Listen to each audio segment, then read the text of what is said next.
Hello everyone, this is the programme Capital Ideas Life and I'm its host, Mike Gibson. Today we're starting a new format for the programme. For the first time, our film crew have gone to the city of Baku. Now, friendly relations have existed between the city halls of Baku and Moscow for a long time. Now, the two capitals are actively developing cooperation in many areas. So, let's get acquainted with this beautiful city and its fantastic inhabitants. Today on the programme, Moscow-Baku, 25 years of friendship between the Russian and Azerbaijani capitals. The 15th Verona Eurasian Economic Forum in Baku. Baku-style hospitality, all about the traditions, customs and culture of the capital of Azerbaijan.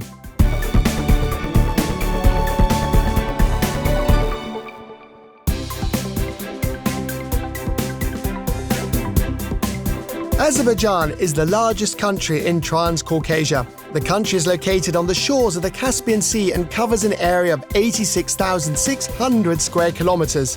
The capital of Azerbaijan is the city of Baku. I think that Baku is one of the most comfortable cities. That includes for doing business. It is a beautiful city, full of history, culture, and traditions. Azerbaijan is one of the few countries of the former Soviet Union which is truly international. This is the city where Yesenin and Mayakovsky came together, the two poles of Russian poetry. Baku is a city of many faces. It has European, Asian, and Russian architecture. Everything comes together here. Get ready for a culture shock. This year, Moscow and Baku celebrate their joint anniversary, 25 years of friendly relations. The first memorandum on cooperation and collaboration between the cities was signed in 1997. During this period, Russia and Azerbaijan have come a long way in strengthening their mutual beneficial cooperation. During the past 30 years, more than 80 interstate and intergovernmental agreements have been signed. Economic and trade relations are still dynamically developing. Azerbaijan remains one of the most important partners to the Russian capital from an economic perspective. If you look at the statistics, we note an increase in foreign trade turnover in 2021. This year, its figures will be about $1 billion. This demonstrates that cooperation between Moscow businesses and Moscow residents with Azerbaijani partners is quite successful.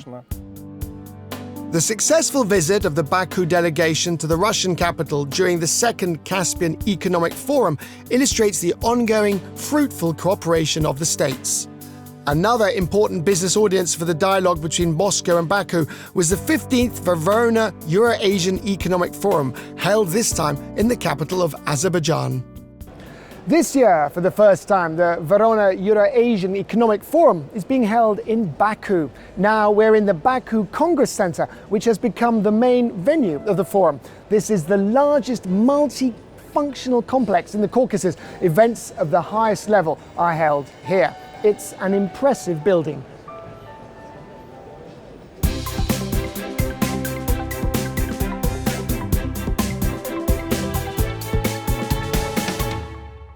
There were many skeptics who believed that in the current political situation, many of our foreign partners were unlikely to respond. But the fact is that today, in the capital of Azerbaijan, hundreds of major companies from Russia, Europe, and Asia are openly discussing the challenges that exist in the global economy. It demonstrates the desire of businesses to resume pre-existing relations as soon as possible. The Verona Forum takes place over 2 days. Its participants, who are representatives of many countries from around the world, are now divided into special thematic groups to discuss important topical issues such as the economy, energy, ecology, and so on. Thus, the city, which is rapidly becoming the center of world business cooperation, is also uniting the interests of many countries. A delegation of the Moscow government also took part in the forum. In attendance were many well-known Russian political scientists, businessmen, economists, and analysts. I really liked Sechin's speech. But this is not the first time, because he always tells it like it is. As for many of the other speakers, in general, they made their speeches based on the logic that nothing will change by and large. And this is not the case, because the economic mechanism that has been operating for the last 40-odd years is no longer operating. It simply no longer works. Its potential is simply exhausted. And for this reason, we are in for a radical change due to an objective change in the economic mechanism.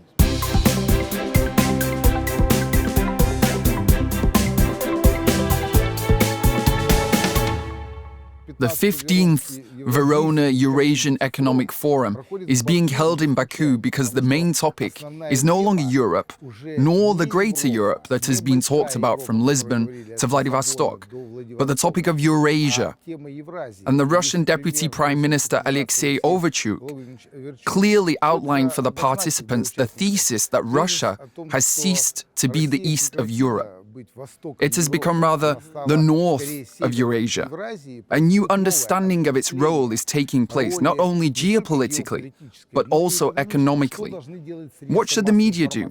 I wouldn't say not just for Greater Asia, I would say in general, the task of the media in this difficult period, we must tell more stories, we must build bridges of friendship and cooperation.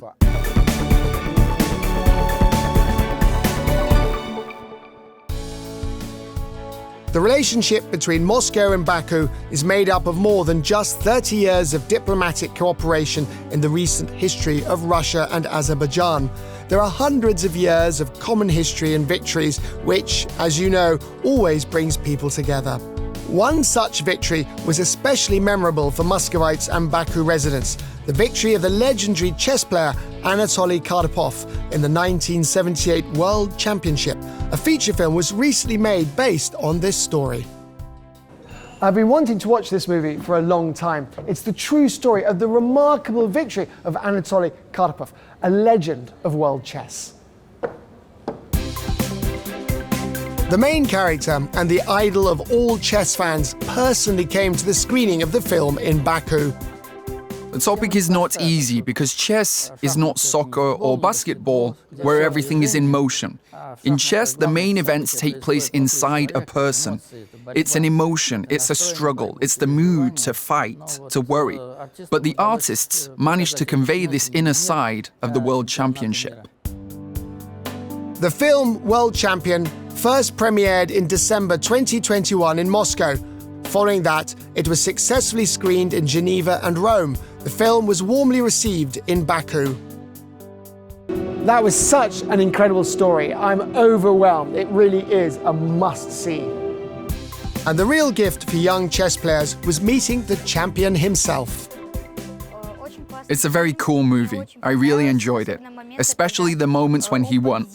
It was really something. All the emotion was there, the way he was winning, the way he reasoned. It was a very interesting film. Chess for me is an enormous independent world. It's an art, and I really liked the film. It's emotional. Baku, a one-of-a-kind city. Such a pretty metro, and there's a flying carpet above my head. It's bright, colourful, and emotional. And there's a very beautiful park here in Baku.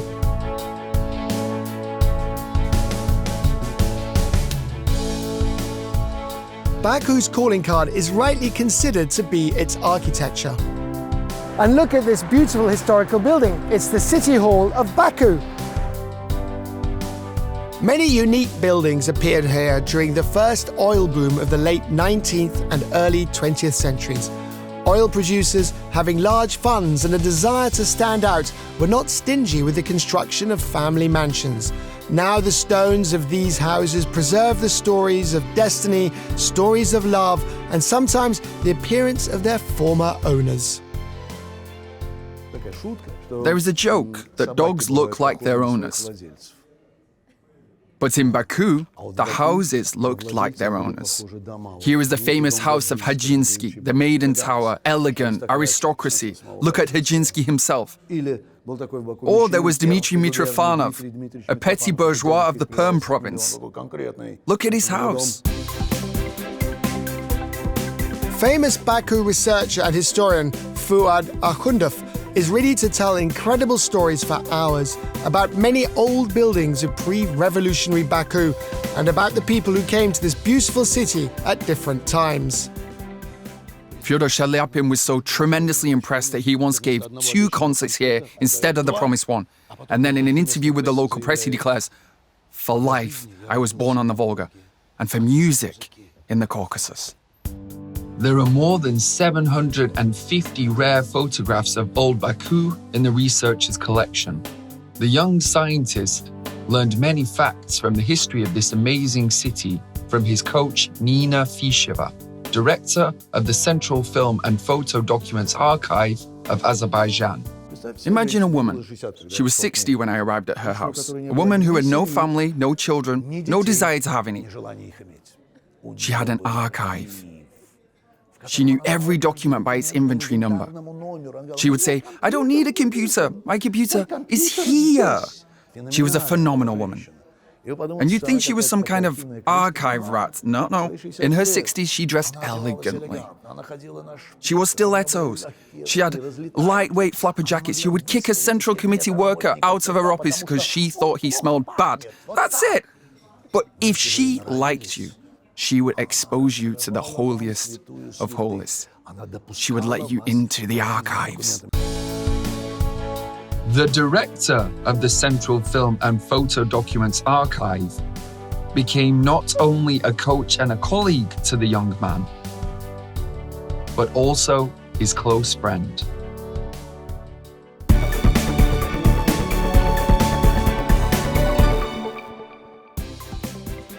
Baku is a cosmopolitan city. There is practically no language barriers here. Many locals speak Russian, and their children study in Russian schools. Incidentally, the Russian diaspora in Baku is considered one of the largest in Transcaucasia. Integration of Russian nationals in scientific and educational, cultural, and humanitarian spheres is assisted by the Russian House in Baku. We were invited to visit the Russian House in Baku, so let's get acquainted with it. Irek, hello. Welcome to the Russian House in Baku. Thank you. The Russian House was created in the capital of Azerbaijan at the initiative of the federal agency Россотрудничество. If we walk around with you, we instantly see our cafe. A cafe that we've designed as a library, where our visitors can have a cup of coffee and read a book. The Russian House regularly hosts cultural events, concerts, meetings with writers, and exhibitions of famous Azerbaijani and foreign artists. And now Eldar Babazadeh, the Azerbaijani artist. For example, if you take any of his paintings, you can see Isheri Shekher, the old city. And in each he has a pomegranate somewhere.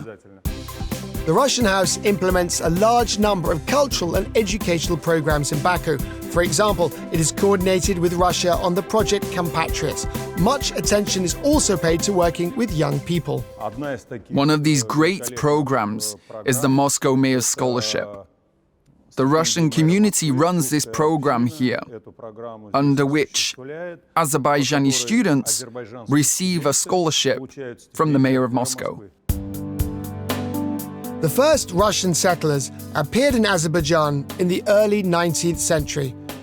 For 2 centuries, the Russian diaspora played an important role in the life of Baku. Therefore, the two peoples have much in common. The famous Azerbaijani writer, researcher, and historian Georgy Zapletin wrote about this in his book, Russians in the History of Azerbaijan.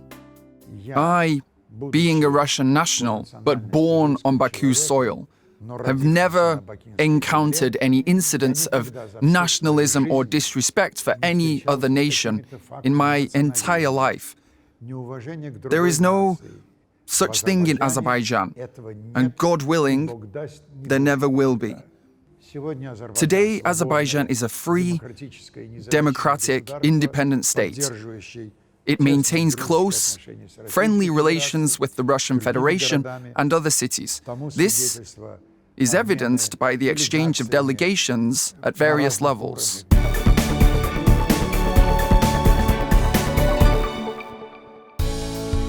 Visits of delegations from Moscow to Baku are always accompanied by a large cultural and business agenda. This time, the parties met at a round table as part of the international project, the Geneva Readings.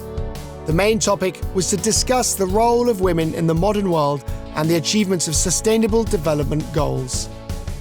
We had a talk, and now I understand what the feminine dimension is. The feminine dimension is peace, creation, and harmony. The relationship between Moscow and Baku, is there any connection here? We have informal connections, and we support these ties with interesting, new creative projects like today's roundtable and yesterday's event, when young Baku residents came and received a gift from Moscow, the great film world champion and the champion himself, Moscow's Anatoly Karpov. They will remember it for life. And in the next generation, they will say, Moscow brought us Karpov.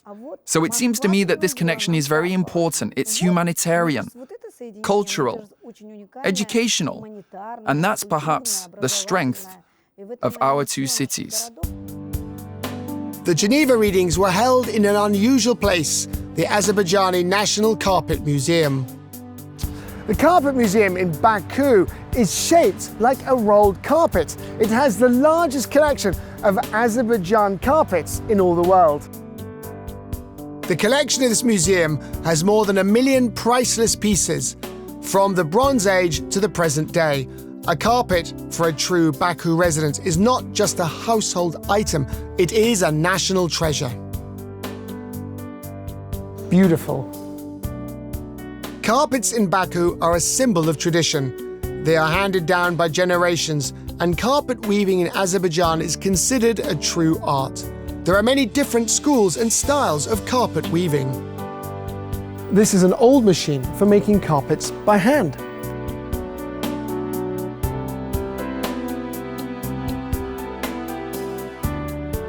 And this is a modern workbench made from metal.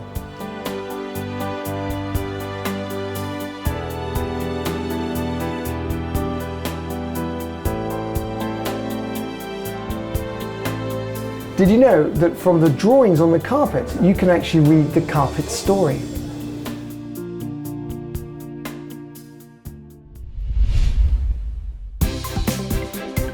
Near the Carpet Museum, there is another pearl of Baku, the world-famous International Mugam Center. The International Mugam Center was founded in 2008 by the first Vice President of Azerbaijan, President of the Heydar Aliyev Foundation, Mehriban Aliyeva, in accordance with the order of President Ilham Aliyev. The International Mugam Center was established to promote the national music of Mugam. A lot of events are held here.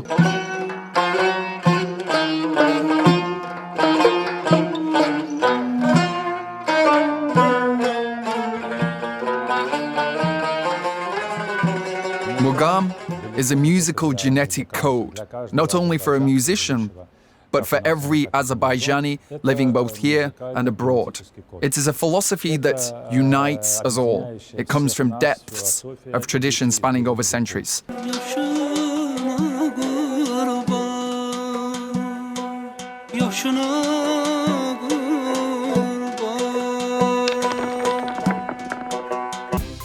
Mugam is one of the main genres of traditional Azerbaijani national music. It is said that a true master of Mugam never repeats. Each time a new, unique melody is played. That's why it's impossible to write it down on paper with notes. The Mugams are even included in UNESCO's Intangible Cultural Heritage of Humanity. So if you happen to visit Baku, be sure to visit the Mugam Center and immerse yourself in this wonderful world of Azerbaijani music.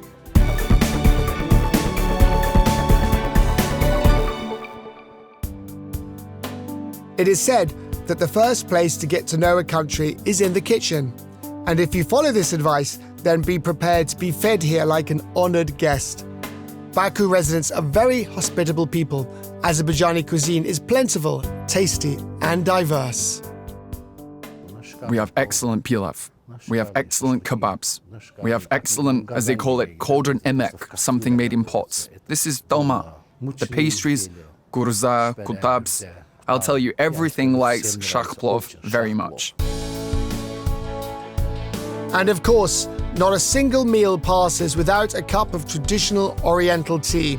It is served in special small glasses, armuds, which means pear in Azerbaijani. Their special shape allows the drink to retain its temperature and reveals its rich taste.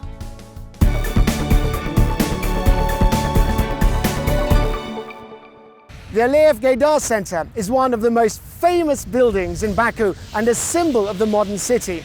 Its design is inspired by the winds of Baku and the waves of the Caspian Sea. The building appears on Azeri banknotes and has won many awards. This unique cultural center is named after President Gaydar Aliyev. On May the 10th, 2023, the country will celebrate his 100th birthday. During his lifetime, Gaydar Aliyev laid the foundation for strategic cooperation between the Russian Federation and the Republic of Azerbaijan and made great personal contributions to strengthening Baku-Moscow friendship. And here is the museum of Gaydar Aliyev.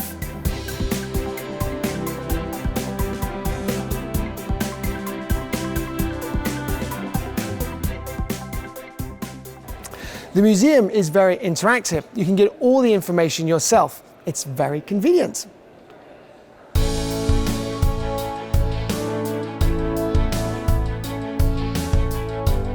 This is the work of a Turkish artist. It's dedicated to the memory of Gaydar Aliyev. It's in the style of op art, which means it's an optical illusion.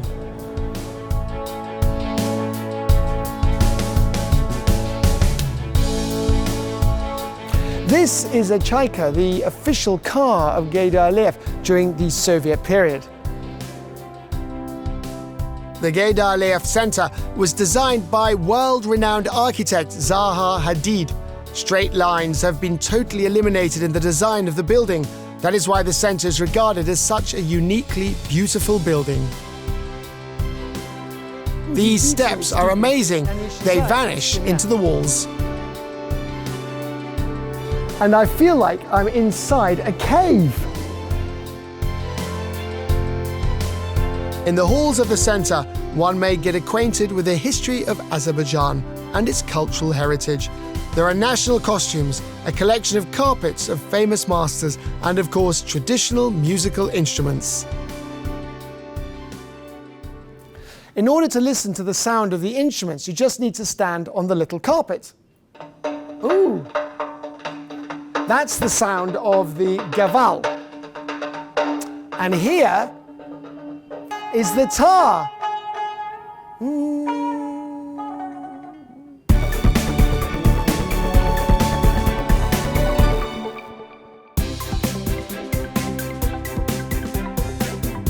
Baku has its own face. It does not reject anyone, but at the same time it retains its individuality. It has changed beyond recognition. It has become modern, comfortable, beautiful. And then there is the food. Democratic Azerbaijan is standing on solid legs, led by our current leader. And we want to believe that the future of the Azerbaijani people will be very, very good. I have lectured here many times about the economic crisis, about the state of affairs, so I always come here with great pleasure. Baku, first of all, is my hometown. Baku is my home. I love Baku because I have so many friends here. I think we have a beautiful city. Two different countries, Russia and Azerbaijan. And the differences and the cities are different too, Baku and Moscow. But nevertheless, we have so much in common. In general, it's very warm here. They love us here, and we always need to come back to Baku. Muscovites, come to Baku!